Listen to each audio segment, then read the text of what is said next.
Do you have anything to say about the object shot down over Alaska, Mr. President? Success. So President Biden reacting for the first time after ordering the Pentagon to shoot down a second high-altitude airborne object flying near Alaska just a few hours ago. On February 9, North American Aerospace Defense Command detected an object on ground radar and further investigated and identified the object using fighter aircraft. The object was flying at an altitude of 40,000 feet and posed a reasonable threat to the safety of civilian flight. We have no further details about the object at this time, including any description of its capabilities, purpose, or origin. The object was about the size of a small car, so not similar in size or shape to the high-altitude surveillance balloon that was taken down off the coast of South Carolina. So they're telling us it was not manned or maneuverable. The military is trying to recover it now, and there's a chance that it came down on ice. The White House pressed on why it was so aggressive after letting China fly its spy balloon all over America.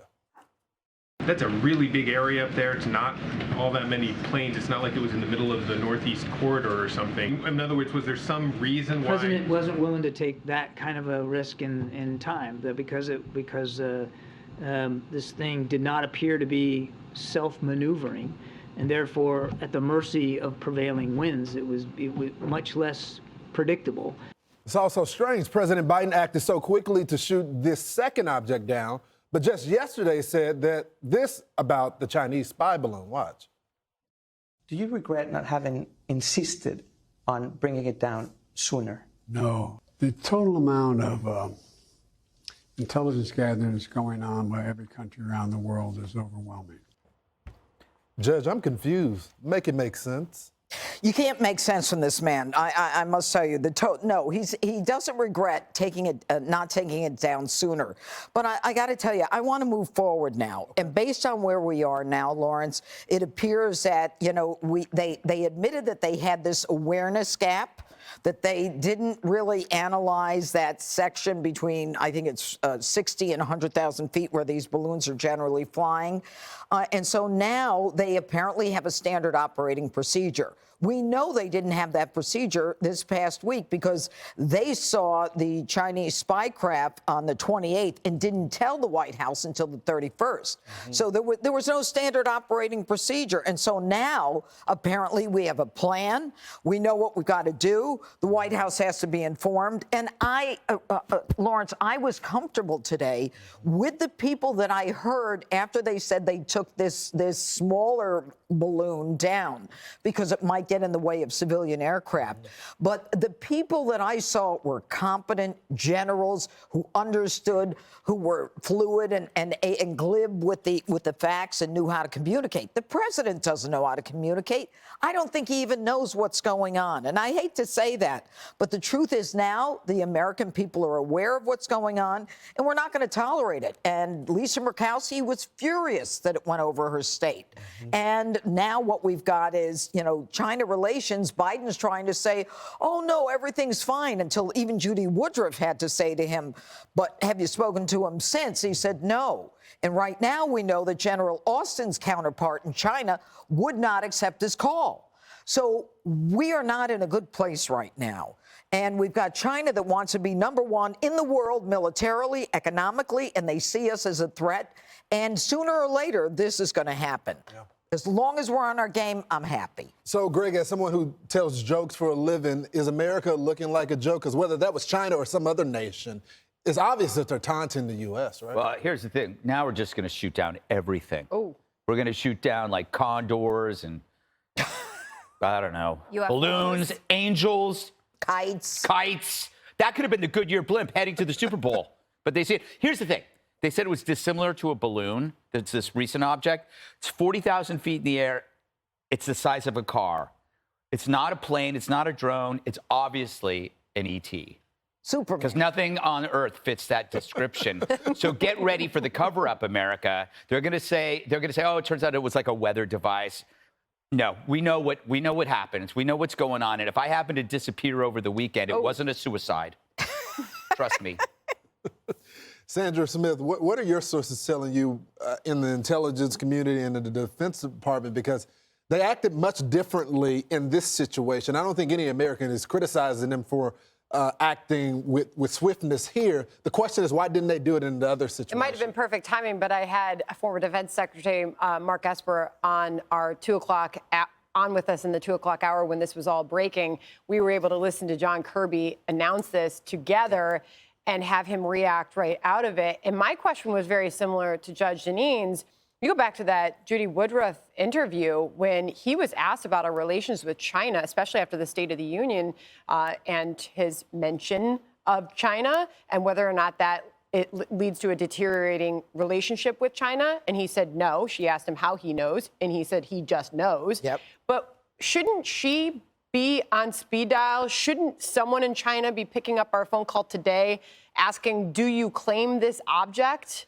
Especially after we just took one down from the sky within the past week. That doesn't seem to be happening. We cannot, this is a UFO. This is an unidentified flying object. I mean, very simply, we do not know who claims this. Why? Why don't we have a quick answer to that? I will also just finish with this. How many more are out there?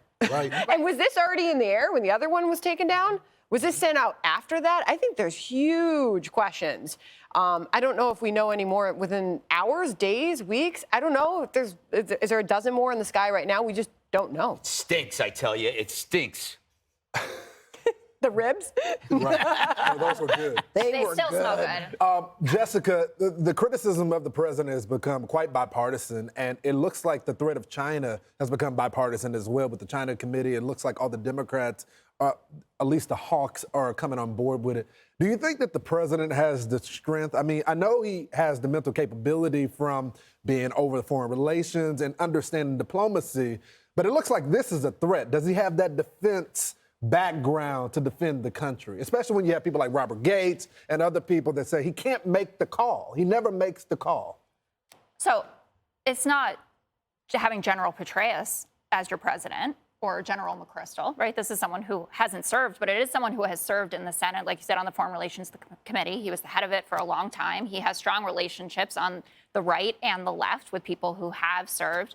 And after the intelligence briefing yesterday, there were Republicans and Democratic senators who emerged from that and said that they think that it was handled properly. And there's a key difference between what was going on here, and the judge, you brought this up as well. This object was flying at 40,000 feet, which is where, when we're in planes, we're at 36,000 feet, right? So there was potential to actually go into an aircraft. The Chinese spy balloon was at 60,000 feet. Our F-22s couldn't even get there. So there was a question of what can we even do with this until it dips down to a point where we could reasonably take it down.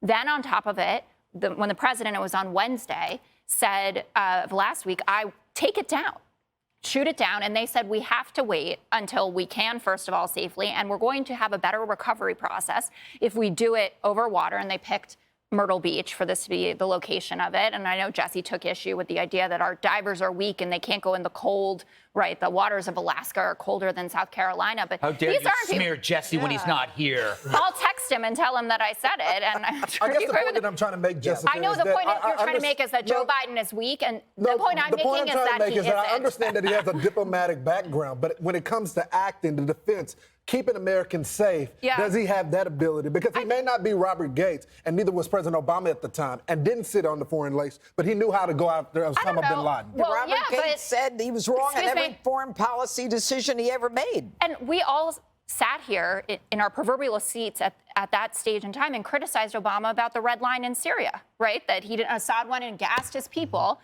And the idea was, and Hillary Clinton wanted to go in there, and he pulled back on that. There has been criticism of Obama on foreign policy, and there will be criticism of Joe Biden on foreign policy. Afghanistan is the biggest example of that. But Joe Biden is the president who, the second the Ukrainians needed help, he got in there. He's also the only American president who speaks out of turn about defending Taiwan if China comes after them. That's not what Xi Jinping wants to hear. Well, the Ukrainian people tell you that he didn't act soon enough. And I've heard Zelensky speak plenty. This if they had Joe the Biden weapons and mix. is now running they have to that go operation. under the fire to get the weapons there. But if the president would have gave it to them sooner, I think that's the point, though. He acts after the fact, and we saw that here as well. Even if I had pulled up an example of Joe Biden putting on military gear and running into a war, you would still be negative about him. No, you'll never see him doing that. All right, we got to go. Well, he's not supposed to. He's the president. I think he should. Hey, Sean Hannity here. Hey, click here to subscribe to Fox News YouTube page and catch our hottest interviews and most compelling analysis. You will not get it anywhere else.